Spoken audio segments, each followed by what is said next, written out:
Right, polling సమయం అయితే ముగిసింది. కానీ అన్ని జిల్లాల నుంచి వస్తున్న సమాచారం ప్రకారం ఇంకా ప్రతి బూత్ లోని కూడా 6 గంటల తర్వాత కూడా క్యూ లైన్లు కొనసాగుతున్నాయి. ఆ క్యూ లైన్ లో ఉన్న ఓటర్లంతా తమ ఓటు వినియోగించుకోవాలంటే కనీసం ఒక 2 గంటల సమయం పట్టే అవకాశం కనిపిస్తోంది. ఇంతకు ముందు మా ప్రతినిధులు అందించిన సమాచారం ప్రకారం దాదాపు రాజమండ్రి, నెల్లూరు అన్ని జిల్లాల్లోని అదే పరిస్థితి కనిపిస్తోంది. ప్రస్తుతం శ్రీకాకుళం వెళ్దాం. శ్రీకాకుళంలో పరిస్థితి ఏంటి? మా ప్రతినిధి మనకు రమేష్ అందిస్తారు పూర్తి వివరాలు అందించడానికి. రమేష్, ఇంకా పోలింగ్ బూత్ వద్ద పరిస్థితి ఏ విధంగా ఉంది? అక్కడ కూడా లైన్లు కొనసాగుతున్నాయా? లైన్ లో ఉన్న వాళ్ళంతా తమ ఓటు హక్కును వినియోగించుకోవాలంటే ఇంకా ఎంత సమయం పట్టే అవకాశం కనిపిస్తోంది? గుడ్ ఈవినింగ్ రూపా. శ్రీకాకుళం జిల్లా వ్యాప్తంగా పోలింగ్ కొద్దిసేపటి క్రితం ముగిసింది. 6 గంటల వరకు ఎన్నికల సంఘం ఇచ్చినటువంటి గడువు ముగియటంతో క్యూ లైన్లోనికి పెద్ద ఎత్తున మహిళలు, అదేవిధంగా ఏదైతే ఓటు హక్కు వినియోగించుకునేటటువంటి ప్రజలు ఉన్నారో వారందరూ కూడా పెద్ద ఎత్తున క్యూ లైన్లోనికి చేరుకున్నారు. అయితే ప్రస్తుతం శ్రీకాకుళం జిల్లా వ్యాప్తంగా ఉదయం చాలా మందకొడిగా పోలింగ్ సాగింది. ఎందుకంటే ఈవీఎంలు చాలా చోట్ల మొరాయించాయి. దాదాపుగా 10 గంటల వరకు కూడా కొన్ని ప్రాంతాల్లో అయితే మాక్ పోలింగ్ కూడా జరిగినటువంటి పరిస్థితి. వీటన్నిటిని కూడా మధ్యాహ్నం తర్వాత కొంత రెక్టిఫై చేశారు. మొత్తం కూడా ఎన్నికల అధికారులు దానికి ప్రత్యామ్నాయ ఏర్పాట్లు చేసిన తర్వాత నెమ్మదిగా పోలింగ్ శాతం పెరుగుతూ వస్తుంది. సాయంత్రం 5 గంటల ప్రాంతానికి జిల్లాలో 52.11% నమోదైంది. అది ఇప్పుడు తాజాగా 6 గంటలకు పూర్తి స్థాయి పర్సంటేజ్ను అధికారికంగా వెల్లడించబోతున్నారు. దీనిలో దాదాపుగా 60 నుంచి 70% మధ్యలో ఉండేటటువంటి అవకాశం ఉందని చెప్పి జిల్లా యంత్రాంగం చెప్తోంది. అయితే ఉదయం నుంచి కూడా పెద్ద ఎత్తున ఎండ జిల్లాలో ఉంది.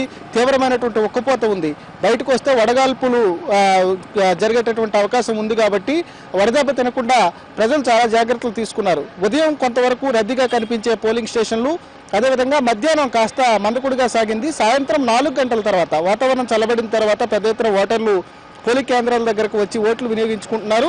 దానిలో సాయంత్రం 4 తర్వాత వచ్చేటటువంటి ఓటర్లు ఎక్కువ మంది మహిళలే కనిపిస్తున్నారు. ఎందుకంటే మహిళలు ఉదయం పూట రాలేనటువంటి పరిస్థితి, తీవ్రమైనటువంటి ఎండ శ్రీకాకుళం జిల్లాలో ఉంది. కాబట్టి మధ్యాహ్నం వారంతా కూడా పోలింగ్ స్టేషన్లకు వస్తూ ఓటు వినియోగించుకునేటటువంటి పరిస్థితి కనిపించింది. ఇప్పటికి కూడా చాలా స్టేషన్లు, అంటే ఇప్పటికే పోలింగ్ కేంద్రాల్లో గడువు ముగిసింది 6 గంటలతో.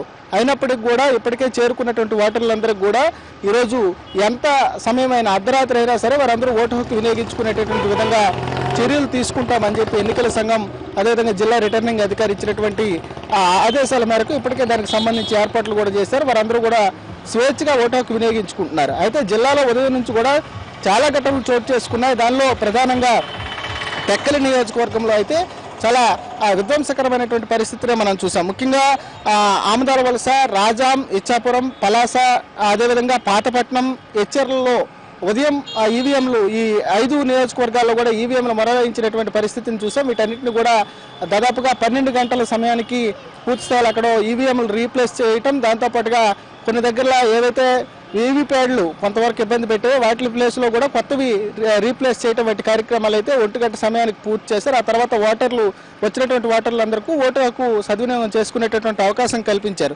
దాంతోపాటుగా రాజాంలో కొంతవరకు ఇబ్బందికరమైనటువంటి పరిస్థితి తలెత్తింది. రాజాం నియోజకవర్గంలో అది నియోజకవర్గ హెడ్ క్వార్టర్గా ఉంది. అక్కడ పోలింగ్ ఆఫీసర్గా పనిచేస్తున్నటువంటి గిరిబాబు అనేటటువంటి పోలింగ్ ఆఫీసర్ అక్కడ వైసీపీకి అనుకూలంగా పనిచేస్తున్నారు అనేటువంటి విమర్శలు పెద్ద ఎత్తున వెల్లువెత్తే స్థానిక టీడీపీ అభ్యర్థిగా ఉండేటటువంటి కొండ్రు మురళీమోహన్ అక్కడ పీఓ తాలూకా తీరును తప్పడుతూ కొంతసేపు నిరసన వ్యక్తం చేశారు.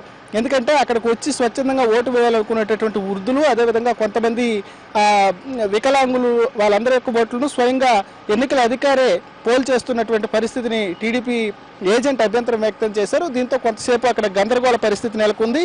ఇక చవితిపేట, టెక్కల్ నియోజకవర్గం చవితిపేటలో కూడా ఒక ఘటన చోటు చేసుకుంది. ఇక్కడ వైసీపీ, టీడీపీ నేతల మధ్య కొంత గలాట చోటు చేసుకుంది. వికలాంగులకు సంబంధించినటువంటి ఓట్లను వేసించేటటువంటి క్రమంలో 2 పార్టీల ఏజెంట్ల మధ్య గొడవ చెలరేగింది. ఇది చిలికి గాలివానగా మారినటువంటి పరిస్థితిని చూసాం. ఆ తర్వాత అక్కడ స్థానికంగా ఉండేటటువంటి వైసీపీ నేతలు అక్కడ ఉన్నటువంటి 2 ఈవీఎంలను అక్కడ ధ్వంసం చేసినటువంటి ఘటన ఒకటి జరిగింది. దాంతోపాటు కొంత ఆమదాల వలస నియోజకవర్గంలో కూడా 1-2 సెంటర్స్లో కొన్ని సమస్యాత్మకమైనటువంటి సెంటర్స్ జరిగాయి. అయితే చెదురుబెదురు ఘటనలు మినహా పెద్దగా ఇక్కడ ఇబ్బందికరమైనటువంటి పరిస్థితి లేదు. ప్రశాంతంగా ప్రస్తుతం అయితే పోలింగ్ కొనసాగుతుంది.